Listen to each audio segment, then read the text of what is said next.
Hello? Can you hear me? Yes. Woohoo! My mic is on. Well, welcome everyone. We're so excited to have you here today. My name's Ariana Valenzuela, and I'm a partner on the NewSchools team and lead our schools portfolio work. The leaders on this stage aren't just adding AI to schools. They're designing new schools, redesigning existing ones, and reimagining entire school ecosystems around it.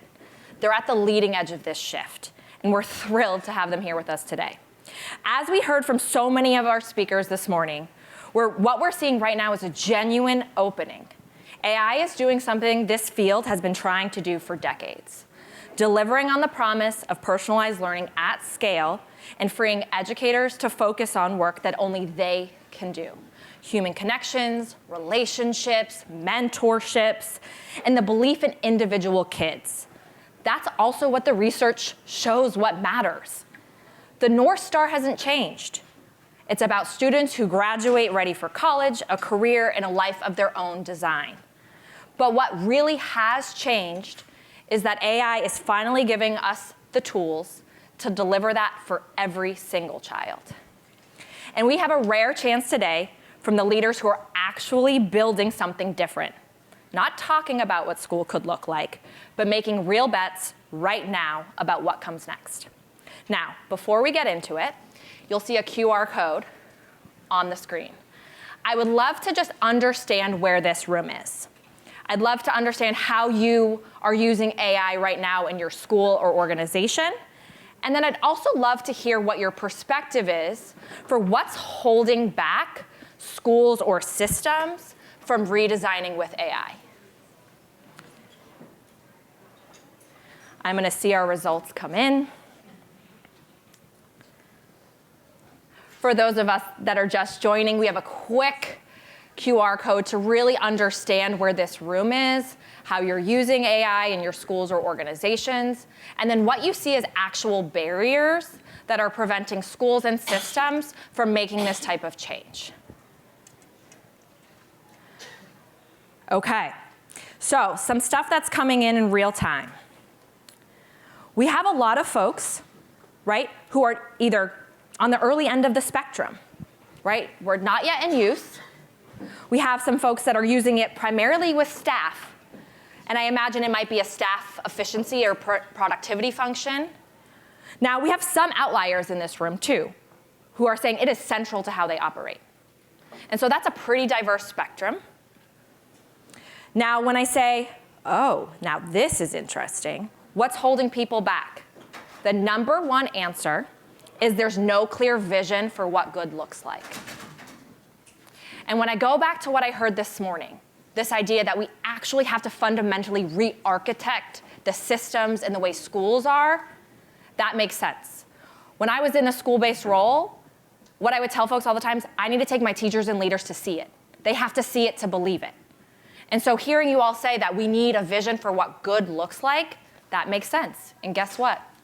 These are the people that are building it. So I want to turn it over to them. Let's meet you. Who are you? What are you building? How is AI woven into the core of that, not as a bolt-on? If you're a school, tell us about your school. Tell us about your school model. If you're building tools or supporting ecosystems around schools, tell us what you're seeing from the inside. About 2 minutes each. John, why don't you kick us off? Hi, guys. Good morning. So, John Danner. I'm starting a school network called Flourish Schools. I was previously the founder of Rocket Shift, for those of you that know that. So, we're starting Flourish because it's kind of hard to imagine the magnitude of the change that AI is going to cause in the world in a few dimensions. But the main one for this room is if you're a system leader and you're trying to reimagine your schools, the amount of kind of inertia and fights you're going to have is pretty amazing. With Flourish, because we're a startup, we can just do it. And we don't have to argue with anyone. We don't have to reassign anybody's jobs or anything like that. We just do it. And so our theory is that really whatever makes you more human is going to be the advantage for kids over the next 10 or 20 years. Like, we're past the era of the more knowledge you have, the better you're going to do in life. We're on the whatever makes you more human is going to matter. And so I would say Flourish is kind of this balance between the old standards knowledge world and kind of these human skills. We call them superpowers. I hate the term soft skills because it sounds like it's not as good as hard skills, but most of us in this room know they're more important. And I would say the one thing that we are really adding to kind of the picture is that one of the reasons system leaders have such a hard time with superpowers, soft skills, is they're not measurable. So it's like, well, gosh, how curious is that child? Did we help them become more curious? If you can't do that, it's hard to run a school system. And so one of the things that we're doing is measuring those skills precisely. So we have mics in our classrooms. We throw out the audio, but we have full transcripts of the kids talking. We're project-based, so kids are talking as they're working. And we've been able to use AI to evaluate things like curiosity, agency, self-awareness, et cetera. And so literally down to kind of a precise metric for each child. And what our lead teacher in our lab school that we started last year would say is she doesn't really need to think about that anymore. It's kind of like a reading score or something like that, where it's like, great, Johnny's a 2 out of 5 on curiosity. How do I help him move to a 3? And I think that's one of the fundamental things for the industry of, thinking about human skills as first class again, thinking about well-rounded children instead of just kids who can perform well on standards-based tests. So that's what we're trying to do. Thank you, John. Good morning, everyone. Amy McGrath, the Vice President at Arizona State University. I get the privilege of leading the K-12 portfolio. That includes ASU Preparatory Academies, which is one tranche of that is a group of 12 schools that about 10,000 full-time students across the valley. Some in person, some hybrid, some fully virtual. And then we also have ASU Prep Global, which allows us to get a little creative in service agreements with school districts, but we also have a private academy. So all things ASU, it's go big or go home. So we do a lot of model building, and which we'll kind of talk a little bit about some of the cool things that we're doing to rethink and reinvent and really try to outperform. The main reason that ASU has works in the K-12 side is certainly pipeline building, but also to try to reinvent and build something that isn't just incrementally better. It's a complete reinvention. And so we've taken some big bets. A couple notable models that we have. We're in year 4 of our Conworld School, which is a fully online model that is in partnership with Salcon and has been a remarkable gift to students. They are all performing at 4 and 5x times the national norms in math and reading year over year. And a lot of that's just because we broke everything that you know of within online education and had different expectations and mastery learning and just real community. Kids super interdependent on one another from 13 different countries, knowing each other really, really well, which is all about kind of creating a different student experience than what's traditionally known for online learning. From that, we built in partnership, again, this is just the ability to have such a large footprint through Arizona State University brings in some really remarkable partners. I was an economics teacher and taught on the book Freakonomics, and so now I get a chance to work with Steve Levitt on a model called the Levitt Lab, which is really just a radical departure of everything. But I say radical departure, but within this room, I think there's a lot of you who are doing that. And this morning, I was really impressed at all that was said. I almost felt like we should just drop the mic and go home. Like there was enough. There was just really in student stories, but. This is yet another model that is inside of a university, so we're able to accelerate the trajectory of kids on a path to career, but really just getting to know themselves and understanding who they are, what they want, and affording them the opportunity to go faster or go slower. And a lot of that's done because we can use things like emergent technology and AI. And I would still say, Ari, thank you for saying that we're the experts. I still feel novice in this because some of those bets still haven't really been fully, pure evidence that we can apply to really fundamentally change the blueprint of public education. But that's what we're trying to do is figure it out. Iron sharpens iron. So I'm on the stage with a whole bunch of really smart people. And hopefully this will provide you guys something that you can take home. No, you're good. Thank you. First off, I just want to say thank you to New Schools Venture Fund for having me here. And of course, got to give credit to my Lord and Savior Jesus Christ for he's the reason I live and breathe and the reason I'm on stage today. So my name is China Cardriche Clements, and I am the proud founder of Power Public Schools and Power AI Technologies. A little bit about me. I grew up in the metro Atlanta area and learned at a really early age that zip code truly does dictate the quality of education that a student receives. And I've made it my mission to change that. And so I'm a Harvard alum, studied applied math and economics. TFA fellow. I worked on Wall Street for some time. We're not going to talk about that. It's okay. Yeah, we're just going to ignore that part of the story. Award educator, and then a founder of a founding principal of a charter school, and now a founder of my own charter school opening in the community that I grew up in. And so, thank you. Woo. So Power Public Schools is what we call an AI-empowered early college secondary school. So that's a stack. And what AI-empowered means to us is two things. First, we are building software to create individualized learning plans for each student that are culturally relevant and responsive to interests, while also I'm a believer that AI is the red line, the next red line of our society. And I have, went to Harvard, know 7 different coding languages, and realized pretty quickly in the process of building this school that, like, if you do not know AI, it is going to be the determining factor of the have and the have-nots. And I truly believe that our kids, the kids that grew up in my community, the kids that look like me, deserve access to the highest level of excellence, and that's what we work to create every single day.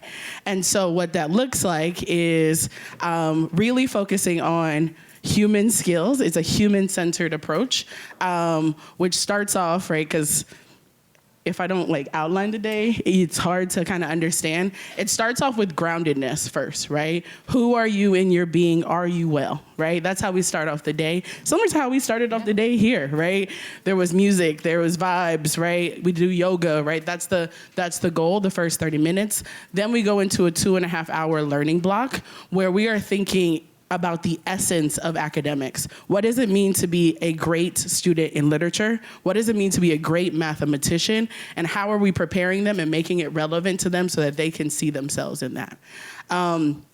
After that, we go into whole humanistic development is what we call it, right? So it's I'm a firm believer that you have to play a sport, you gotta know a martial art, you gotta, that's just my mom. That's literally, play a sport, know a musical instrument, and do a martial art. And so we have a rotation, which is movement, where they do that. After that, they learn global languages, and then lunch. So that's all before lunch. And then they go into what we think is the most powerful part of our day, which is our passion projects. Finding purpose and working and leveraging AI to solve community problems. And then they go out in the community and do it. And that's what a day at Power looks like, and that's what we're looking to build. Woo. That was inspiring. Yeah. My name is Yusuf Ahmad from PlayLab, and the best part of my job is making AI buildable by people like China and her team and educators and students she works with. And so what we do is we build software, kind of like Lego bricks, so that anyone, educators, school teams, students, can build their own educational software. What does that look like in practice? It means 3 things. The first is you build as a means to learn. We think that understanding AI, what it means, its possibilities, its risks, it's best done not by listening to me talk about it. It's best done by playing with it. Play with something, build with something, interrogate it, critique it. The technology is very, very flawed. We all know that. But it also has a lot of potential, and potential that's growing as the technology grows in capability. About 5,000 organizations have used PlayLab in that kind of way.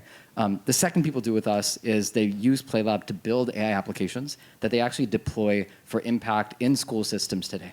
From every community college in California to the Ministry of Education in Ghana to a number of charters, including folks in the room like Da Vinci.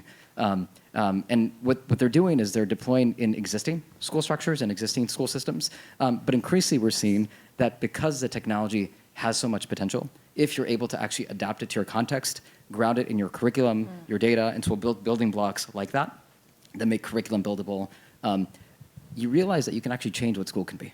And so we're lucky then to partner with this third bucket of school teams, leaders, intrepid individual teachers innovating, who are imagining what might we do with this new design material. And we use the term material very intentionally.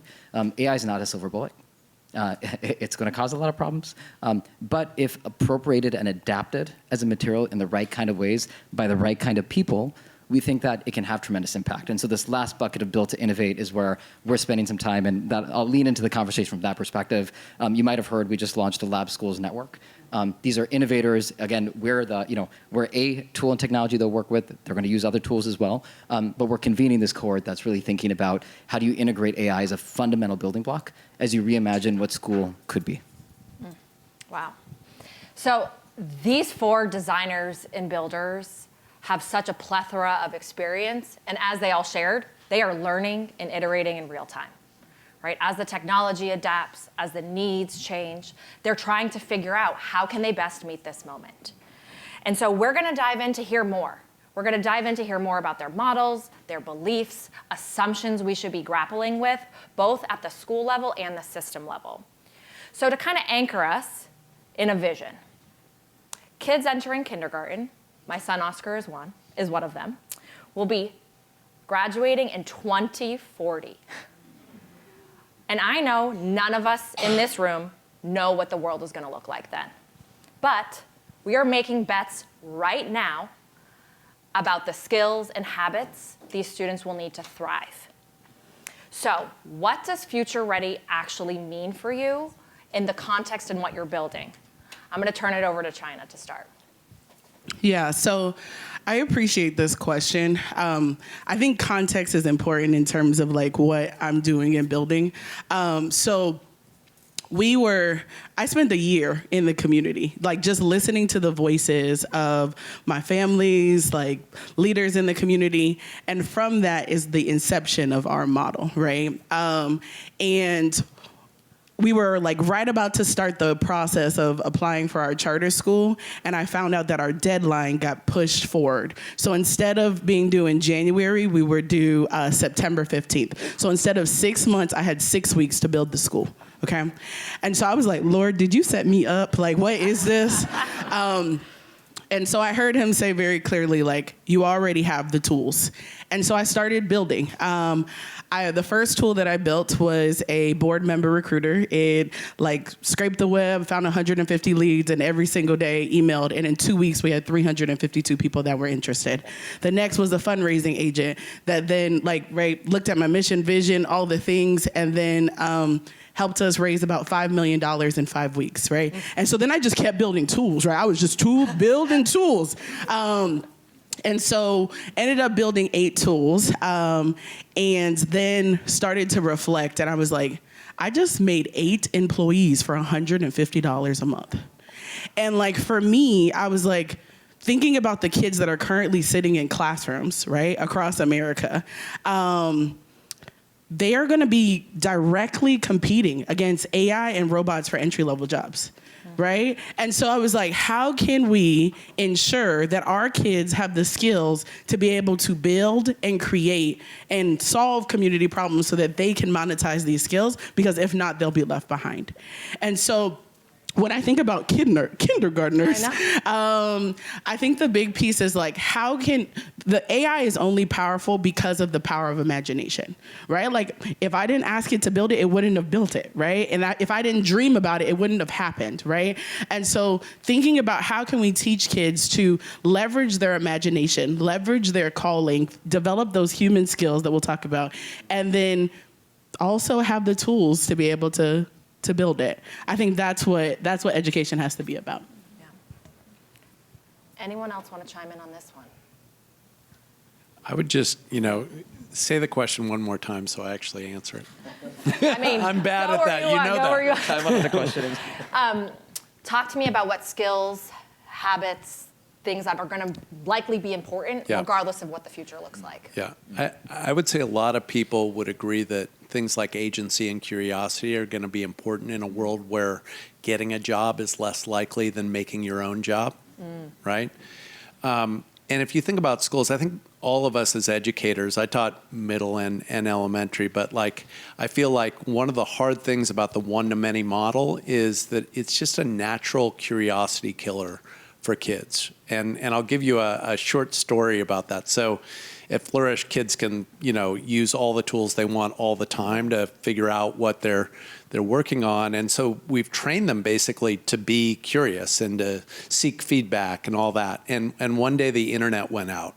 So all this stuff just came crashing down. And our poor lead teacher, I talked to her at the end of the day, and she was like, John, that was the longest day of my life. Because we had trained all these kids to be ultra curious. And so the entire day, just hands, and she was just trying to run as fast as she could to help all these kids. And if you think about it, that is the natural state of being a child, right? You're just naturally curious. But once you're in this one-to-many scenario for too long, you're just like, you know what? It's not worth it. So I would just say like these things like curiosity and agency, like we're entering a world where that's possible at scale again. And I think we should really jump into that. Thank you. So the next one is about the assumptions we should break. As John was just sharing, school's been built on the same foundations for decades. 1-to-many, 8-to-3, same age classrooms, right? And that also the ecosystem and system surrounding schools also hasn't changed. Policies, funding mechanisms. And so I want to hear from you.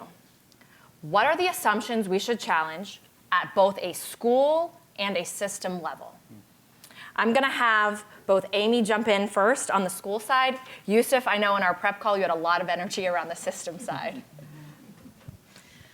So I'd probably say of all of the broken inputs, assumptions, the one I would put on the table is time. This morning I actually got a text from my son.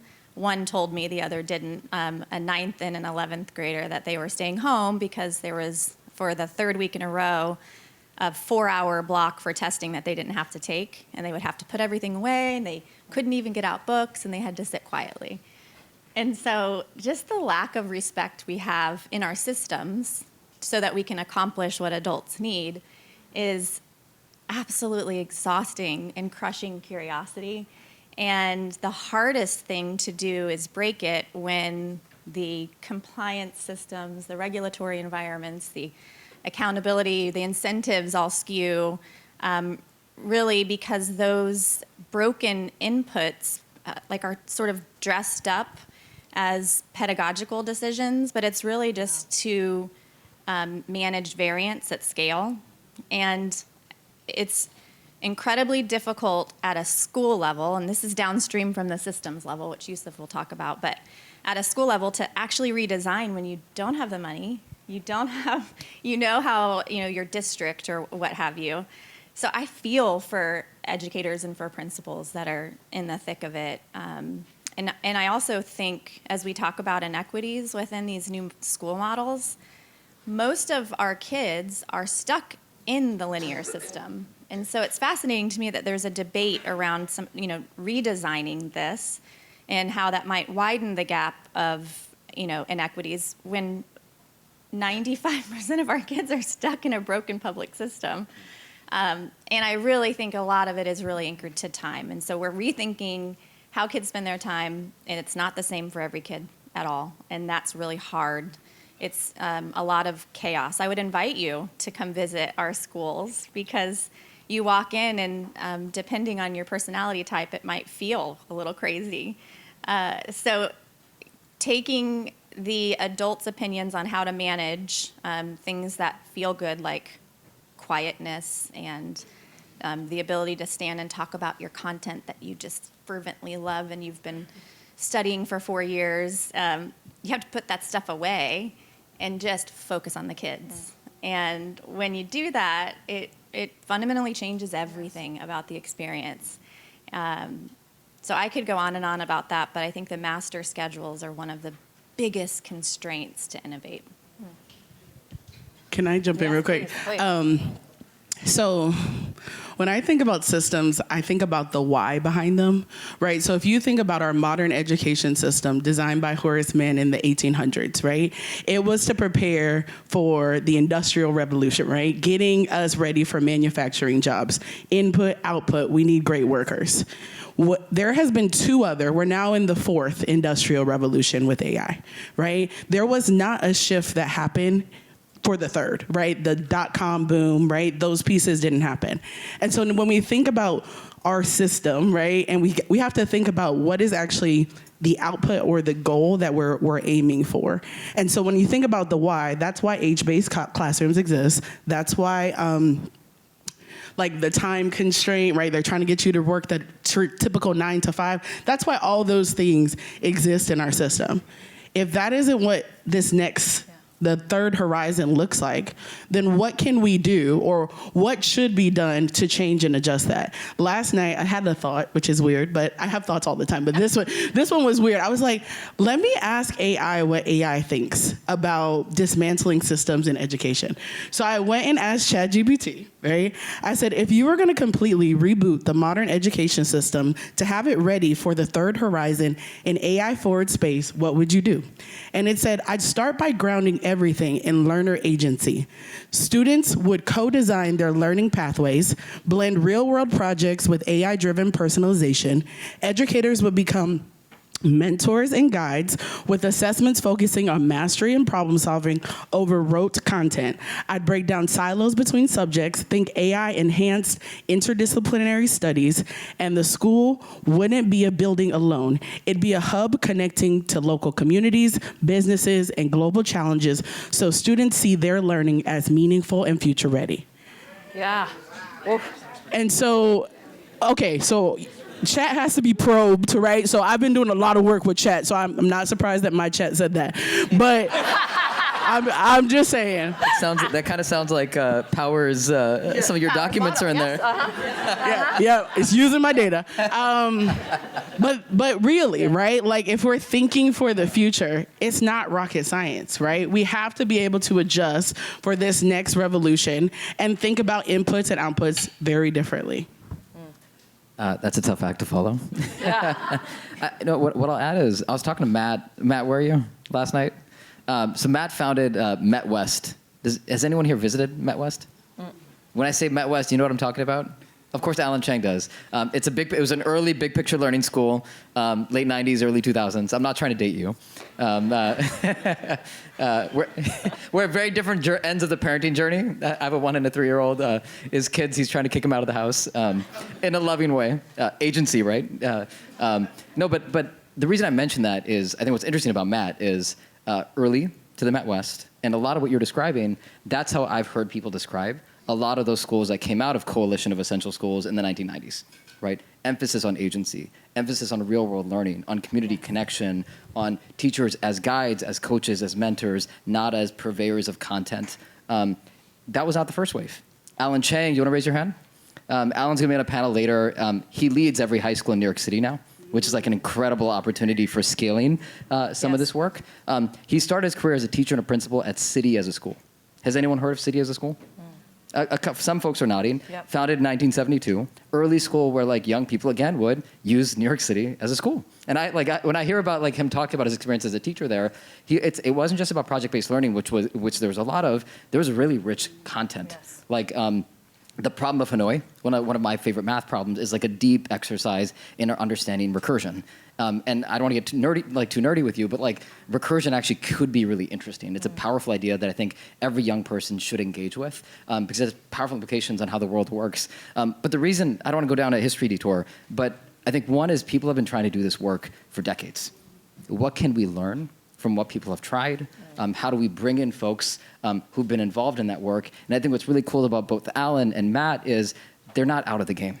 Alan's trying to think about how do we scale this across New York City in a moment where New York City is pulling back from the regents and trying to move towards performance-based assessment tasks, so like rich, authentic projects.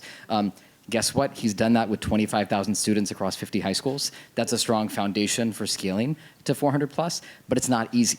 And if you talk about the challenges he's dealing with, they're cultural barriers, A lot of people have never seen this. Yes. They've never experienced it. They don't think it's possible, right? Just like if I give you a reframe, imagine 5 years ago, 6 years ago, you'd never seen ChatGPT or heard of it. If someone told you that AI could do these things, what would you have said?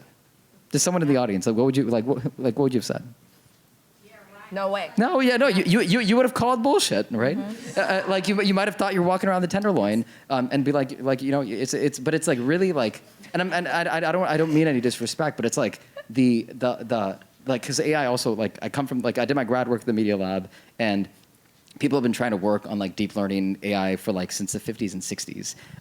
One of my mentors helped found the AI lab at MIT, and like there have been promises of what artificial intelligence could do for a long time, and there's a reason why a lot of folks were skeptical of the progress and the capabilities. Things have changed, right? We don't need to get into what's changed, but I think the point I'm trying to make around systems and assumptions is like, one, what can we learn about what folks have tried? What are barriers to change? I think one is cultural.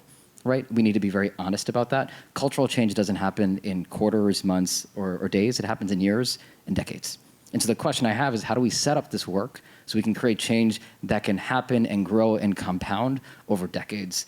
The second question I'd have around assumptions and challenges is, I don't think public ed, to an earlier point that Amy was raising, is really set up to encourage cultures of rigorous experimentation and then sharing learnings from experiments. I use the word experiment really intentionally. No one wants anyone experimenting on their kids, right? If I were to hear, like, one of my daughter's teachers saying that, I'm like, hold on, what are we talking about here? But if we break down what an experiment is, you have a hypothesis, it's grounded in science and rigor, you have a way of measuring whether your experiment is working. When you start talking, you're like that, oh, like, we know things need to change, they need to be different. If we're actually doing it in a way that's well-scoped, that's hypothesis-driven, and where we're sharing as a discipline, as a field, what we're learning, what's working, what's not, we can create learning that compounds, right? So I think there's a lot more, but I think culture and creating systems where we can learn over time and compound that learning, to me, feel really, really important. I think real quick, just to add on to that, like when you think about the education space, right, we are supposed to be learning organizations, but we don't iterate. Right? Like, it's like the interesting process. Like, if you look at a classroom, right, from the 1850s, it looks exactly like classrooms that exist right now. How are we, right? If you think about a business, the way that you win at the end of the day is design thinking. You try, you test, you learn, you move. You try, you test, you learn, you move. We are not adaptive, right? So how do we get our spaces at least a little bit more adaptive so that we can learn and grow? And that's where you'll see the difference. But it takes risk takers, right? It takes experimentation, which, right, people feel some type of way. But that's where the needle will at least begin to move in the systems. Maybe the push I make on that is like continuous improvement. There are a lot of like school systems that invested a lot of money, resources, expertise. Katie Ching, who's sitting over there, raise your hand. CEO of Summit Public Schools here in California and Washington State. They've been like rigorous culture of continuous improvement, of design thinking, rigorous experimentation. People have been doing it, even in a place like Summit or High Tech High or in Allen's district. It's hard to maintain and scale over time. And so again, like the question I'm really sitting with is like, how can we learn from what real leaders like Katie are doing? Where might AI and technology fit as a scaffold to like deepen and augment and supercharge that kind of continuous and make them improvement? sustainable, right? And make it accessible also. Yeah. I grew up in the Midwest. Like my schools were definitely did not have cultures of continuous improvement, right? And so that's the other question I have is how do you help take that and make sure it's not just the special snowflake school models with incredible leaders that are doing that work, but that becomes more accessible to more people. Yeah. One just quick comment, and this please might do. be this conversation on, I think, our prep call, we spent like 40 forever. minutes. Yeah. Yes, keep going. Go. Well, this might, I think that this is a call to action to philanthropy as well. And this might be a brown nosing moment, but one of the ways that a model that we are able to catalyze that, because we, in education, R&D is really hard and you don't know how to fund it. And like you said, the word experimentation is tough. And so you start something and it's not working and then you can't take it back to get funded again. Or something that's working really, really well gets funded and then not funded again. And then how do you actually take that to the field more broadly? Stacy and I from UMing were just talking about this, one of the highest performing schools in the country. Yes. And, we have to be able to proliferate these models. And so it is a call to action, I think, to philanthropy. And the reason I was brown-nosing is because Ari is the reason that Matt and Spangler and I are working on a model that we're advancing into Boston, which is in the category of the places you would never go to launch a charter school. So we're not launching a charter school. We're launching a virtual statewide hybrid. And it took 3 years. And so our grant cycle was only for a year. And I called Ari and she said, don't give the money back. Keep it. Do it. Take it off ice and get that thing approved. And so I think that, the hard work is being real about when you fall down and philanthropy not walking away and helping you to catalyze the movement. Yeah. Whew. I know I want to hear more and more of the assumptions that you're uncovering, and we could spend forever here. But I'm curious to hear more about what does the adult role become, right? All of us are in this room, and the adults, and we support teachers and teams who are in it every day. And so what does teaching and learning become? Or in your experience, in your schools, what are teachers doing, right? How is their time being used? And I know, John, you had such a perspective of how you're bringing on teachers in Flourish, and then now what their role is, and how they're becoming more joyful and satisfied in it. Yeah, I mean, I should say first, we are definitely in the camp that kind of knowledge-based standards instruction should not be done by teachers anymore. So if you're still in that other camp, like everything I say is probably not going to make sense to you. But like that's just our point of view, and we've been doing it for a year, and it's working great. What that really means in terms of like teachers is that like at Rocket Ship, we had to hire people that were both great with kids and had amazing content knowledge and pedagogy, et cetera. Like you had to have both. And frankly, if I had to choose at Rocket Ship, I would have chosen content knowledge and pedagogy. At Flourish, because so much of that basic instruction is now automated with AI, we can actually choose teachers that love kids.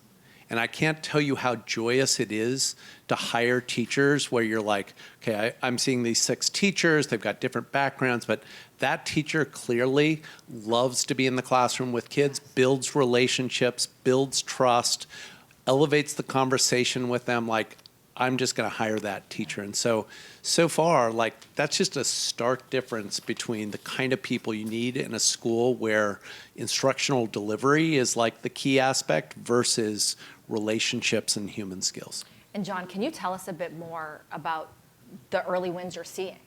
Right? This is not just lip service, right? You have real data that's backing up that this is working. Yeah, I mean, I would say, like, just to be slightly provocative, if you have not moved your instruction to AI at this point, you're behind. And a lot of people have said, oh, well, gosh, this hasn't been RTC, RCT, like it's not real yet. Like, I would just say, come see our schools in Phoenix next year or like do some more research.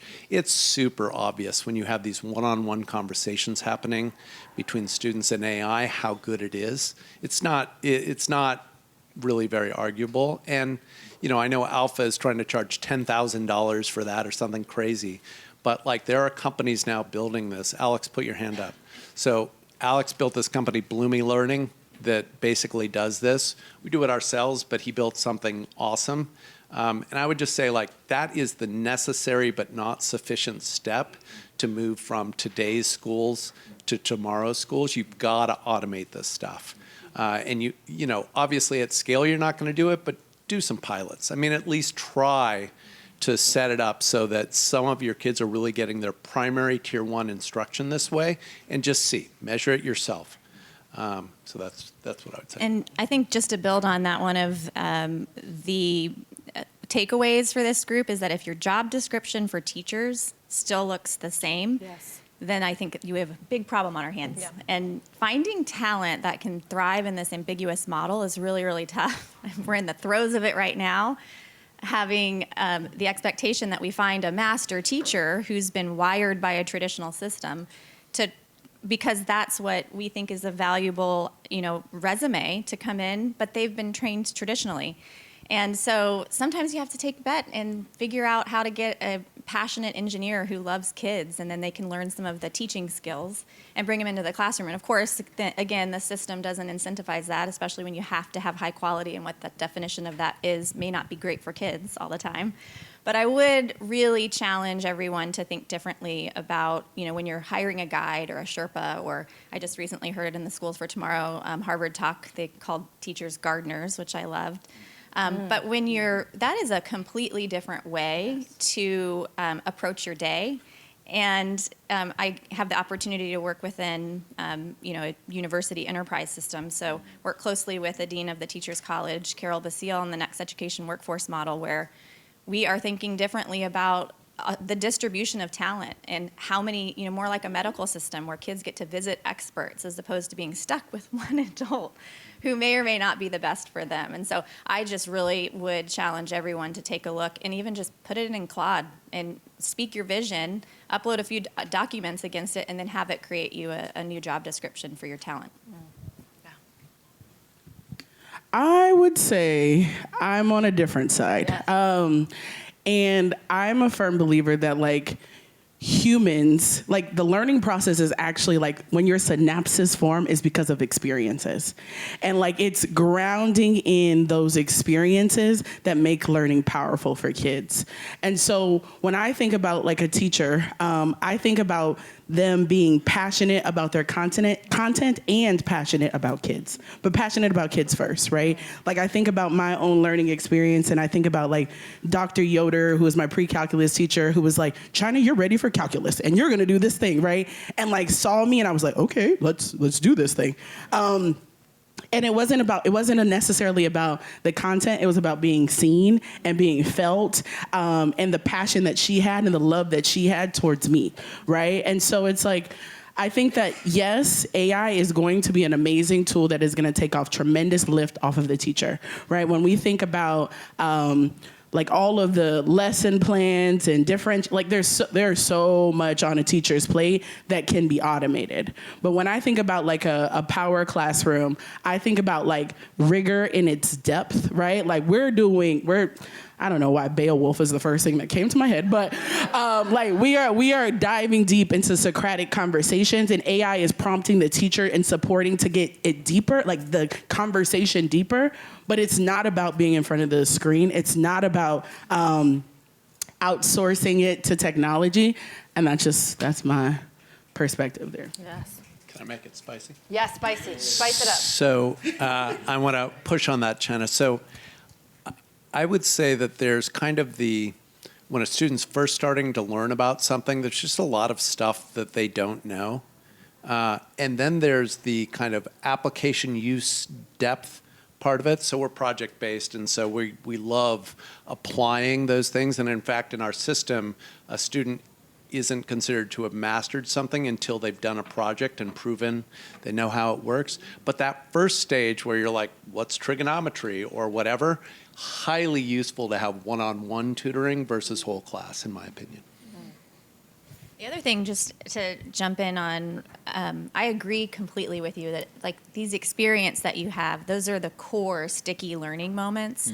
And so getting through some of the content and the standards and leveraging AI for that, so it's kind of yes, but I also think that it's on the onus of the adults. The adults need to be responsible for brokering better experiences, having industry partnerships, going out and making sure the community is actually of service to the students. Because if they're so anchored to their classroom, building lesson plans and teaching 7 50-minute periods, they're not going to have, and the school budget doesn't allow for positions to be community brokers to be able to bring these types of learning experiences to life. That's, again, where the entire system needs to be rethought, to the earlier question. But I think at a school level, within that creative distribution of talent, if you can free up some time and then find a person that actually has a skill and a passion and enjoys going out into the community, and then you also have better retention. Yes. Because it's really exhausting to do the same thing over and over 7 periods a day. But if you are incented to go out in the community and be rewarded for creating an internship opportunity, it's a game changer, obviously for economic mobility and opportunity for the kids, but also just for retention. The quick 2 things I'd add. Has anyone here heard of the Proof School here in San Francisco? So a couple folks have. So there's the Proof School here. There's Brightworks, which is very, very different. I think a healthy ecosystem, healthy ecology has diversity, right? They're different kind of environments for kids. They're different kind of kids. Humans are different. The second thing related to that is I think we also need to think about how do we build a healthy field. And healthy fields have debate. They have divergent points of views. They have different theories that are driving those points of views. And I wonder how we set this up, especially as we have these new lab schools emerging, in ways where it's grounded in almost like what are our different scientific points of views and Yes. theories of what we're Yes. trying to create, who it's for, how it fits, as opposed to something that's played out like the math wars or the reading wars. That's the wondering I'd have. The last thing I'd say then is like across the board, what feels universal. Everyone here is talking about agency, and what I feel like is if you want kids to develop agency, they need to be around adults who have agency. And so as leaders and assistant builders, how do we create conditions where adults in buildings with kids can actually develop and exercise a sense of agency? It's also, I think, self-directed learning models are really hard. I'm a secondary person, so I think about 7 through 12. I love to surround myself back to the point that you need hiring one homogenous type of educator is dangerous because I need someone to be able to come in. I believe agency is earned by the student, and that's a gift to them. If you give way too much freedom, you'll have, and I just am in the middle of learning this lesson with our Levitt Lab, our year one. I welcome you into the mess because we said, kids, you can, the voice is yours. And about a quarter in, they're like, we need some help managing our time. And so I do actually think there's this idea of progressive autonomy, and you learn some of these things with some healthy structures in the primary grades to then you can earn those releases. And earn may not be the right word because it's not this hierarchical effort. But there really is, like, kids need the support. They need to be seen and validated and heard, and then given the tools to figure out how they self-direct their time. If you're doing early childhood, I'm heading to Redbridge right after this. They're a really interesting model for developing agency, and we're exploring ways in which actually how do you integrate AI, To do that. both on the teacher side first, and then on the student side to like augment and deepen the kind of things they're doing. Okay. Another question I have for you, right? We've talked a lot about how are we ensuring that agency matters, right? What does it mean for the adults in the building? And have actually some different bets and different, to use Yusuf's word, experiments that are going to be launching or are launching in real time to say what's producing the strongest outcomes for our kids, for our families, for our community. But what I'm also hearing, right, is a pattern is taking shape. AI is kind of compressing, to John's point, tier 1 instruction into 2 or 3 hours of the day, and then it's freeing up the rest of the day for something richer, often real-world learning, exploration, community connection. Now, is this the right model, or do you think we're converging on one AI-enabled school design too soon? What might be some other possibilities here? And John and Yusuf, I know you both have strong thoughts here and have been really cautious to say, how can we sit in this moment of nuance and complexity and not reduce this to like a single model? So would love to kind of hear your thoughts about this. Yeah, I mean, I do think there are two things that we think about a lot. One, you have to get kind of what we used to do in schools into some block of time that's smaller so that kids know that, because no parent or educator is going to say, yeah, we've got all these great kids, but they don't know math or they don't know how to read. That's silly, right? So you've got to do this part, but you want to try to pull the time, as Amy has said, pull the time away from the whole day down to a block of time. I think that's necessary in my opinion. I think the interesting question is then what, right? So great, now you've done what we used to do before in a small amount of time. What's the point? And this is related to the gosh, what are teachers going to do? Which I think is the most wrong question ever. It's like teachers are going to do what teachers have been doing except for the last block of 25 years. No Child Left Behind came out. We just massively rotated to the standards movement. That's all that many of us can even think about anymore. But before that, we used to think about well-rounded kids, helping kids grow up, helping kids be better humans. That's our answer to what happens with the rest of the day, is to help kids succeed in life. But you really do have to solve that first piece to get yourself the time to do the second, I think. I think to your question, I don't think there's convergence right now. I think maybe the convergence is marketing hype from a specific school model and organization. But I think if I just grounded in our example, so right now we announced a cohort of 14 lab schools across the country. There's a CAPS affiliated one in Cedar Falls. There's the Levitt Lab that Da Vinci is going to start very, very soon. China School. Valor, there's one that is going to be started in Alan Chang's old district in New York City public schools. They have very different philosophies. They have very different theses and bets that they're making. Some, a few of them are thinking really like, how do we compress? If you talk to the Valor team, there was some discussion and debate. I don't know where that landed. But I think right now, we're not seeing convergence. We're actually seeing quite a bit of diversity. And what I'm interested in seeing and learning is like, what's working for those models, what's not, right? And the truth is, and my thesis is, it's actually going to be a diversity of things that work for different communities and for different students. And again, how do we have rigor with how we're learning about that? Because there might be actually like maybe within a school where you might want a more compressed version, but you also then want something that's more integrated. And so I think that's the thing that I'm curious to learn. I was like really thinking deeply about this actually reminds me of like a really deep conversation that I had with Learner Studio that like really changed the trajectory of our model. So I think that like learning is a process to get to purpose and calling. And that's just like my belief, right? And so the way that we are thinking about school goes from a space of being to doing to learning to teaching, right? Our goal is to get to service, and I'll explain what that means. But like for a person to leave their impact, or for a person to do or live in their calling, they have to, or kids to live in their calling, they have to figure out who they are, right? What does that process look like, right? Inside of school, how are we cultivating identity, safety, love of learning, all in that space? After that, it's like, okay, now what are you going to do about it? Like, okay, you're called to change the world of education. Okay, you're called to do this thing. What does that look like in your community, right? And then from that, right, how can we codify that, leveraging the standards and the things, because we're a charter school, we got to pass a test at the end of the day, right? Yes. How does that look involved in the process? And it's like, okay, you want to build a business. You want to build a, I don't know, t-shirt business, right?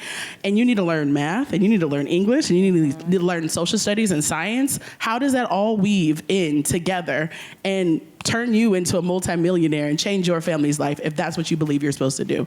And then also go and teach others, right? Once you've codified your process, to be able to do that. And that's the experience that we want kids to be able to do, which is very different than a 2.5-hour learning model. And so that's where we're trying to get to, but also pass all the tests exemplary, right? And so I think the 2.5-hour learning block is something that we are forcing ourselves into, because we've said that those standards matter. We've said that matters. And so that's my thoughts there. So at the start of this session, we opened the room to say, hey, where are you with AI?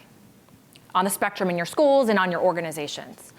And I would say at least 50% were on an early side, right? It's not yet in use. Maybe we're using it as an efficiency or productivity tool.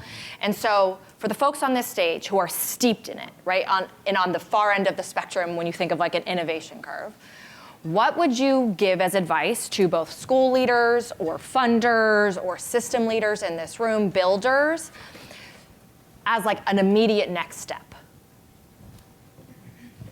Run pilots. Pick whatever you want to do and do it at a small scale and learn from it. If you're not doing pilots at this point, you're really not learning. And I think not learning is not a reasonable thing to do for the next generation of kids. That's my great worry, is that on its own, without pilots, without experimentation, we take 25 years to change the system, and we've got an entire generation of kids that doesn't get it. So please pilot. Mm-hmm. It's fascinating to me that, well, first of all, I think I'm very glad that we haven't converged on a model yet, because that would be dangerously too early with the pace of change. And thinking about this as a sociological experiment, what China was talking about in terms of schools still looking the same as 1850s, I think the status quo is the monolith, and families, that's familiar, so that's what families want. And so I think what I'm nervous about is school designers that are super, super busy using AI to replicate really ineffective student experiences and teacher practices. And so it's this room and the call to action again for philanthropy to fund models that are extremely different. But what's fascinating as far as the sociological experiment is how many times we've heard this one model, alpha, that has been talked about, and it's 500 kids nationally. So, but all of us are sort of building around this 2-hour block, and I love John's call to action. It's pilot things. That might not be right, and it may not be right for every kid. There has to be a bunch of different models, I think, for kids to be able to thrive and flourish in this next education, in this next workforce. I would say two things. One is like student agency. Like this whole thing came, like my whole school came from talking to the community. Like 200 plus one-on-one conversations at all kinds of hours to figure out what the community needs, right? And so it has to start with listening to the voices of your community and then shifting your school to adjust to better service their needs. I think the other part is, like I talked at the beginning about AI being the next red line. If you are not teaching kids how to leverage technology in terms of like just a vibe coding session, right, at the school, at least exposing them to the possibilities of building, I think that is how you kind of get at least your feet wet into that space. I co-sign all of that. I think maybe I'm going to switch from my education hat to my technical hat. Humans, I think we underestimate what happens on the scale of decades, and we overestimate what's possible in like a year or a day, right? And for me, that means two things. So as you think about your pilots, y'all have a lot on your plate. What are scoped pilots that you can do right now that can set you up for really robust learning over the next decade? And on the technology side, the tech is changing. It's continuing to change, right? Like even in the last 6 months, what you can do with like AI code generation is not what you could have done 6 months ago, and no one expected it to go this fast. And so the invitation, I would say, is keep playing and make sure like every few months you're getting in there to try touching grass and seeing what the frontier is going, and don't do it alone. If you're a leader, do it with other leaders, with your teachers. Make sure students are having the chance to play, because the reality is there's tons of products and things they're interacting with in the real world that they and all of us are interacting with. And without building your critical taste and your discernment to grapple with this tech, it's hard to forget education for a sec. It's hard to be a citizen living in this world without starting to build that discernment. And so I think that's the invitation I'd offer. What I keep coming back to is this, right? We've had decades of education reform. Really smart people who are working very hard with lots of good attention and real effort. And we've made some progress, right? But we've organized learning in the same way, and we've really never had the tools to shift that, especially at scale, especially for every child, right? What I'm encouraging all of you is to think about, how can you leverage AI not as a tool that you're adding on to existing systems and structures, but how can you leverage AI to reimagine what is possible, to really focus on student agency, love of learning, belonging, things that we know will matter regardless of what the future looks like in 2040, right? Nobody on this stage has said AI does it all. In fact, they have said the teacher, the adults, the relationships, that is what matters. And AI is enabling us to do that more, to do that better, to lighten the load of the teacher backpack, right? This is personal to me, as I shared. My son, Oscar, is entering kindergarten next year. He is a dreamer. He told me the other day, he's like, Mom, you know what? I want to be a teacher. I want to be a dad. I want to be an astronaut. And I also want to play in the NBA. And I was like, you know what? I was like, dude, go get it. Like, yes. And I want him to have a school that sees that believes that, and that can help him flourish. So I encourage all of you to continue to ask questions, to work with each other, to come together as this ecosystem, because it's going to take all of us to reimagine what's next and to build this together. So thank you for joining us, and thank you to these amazing, amazing experts here.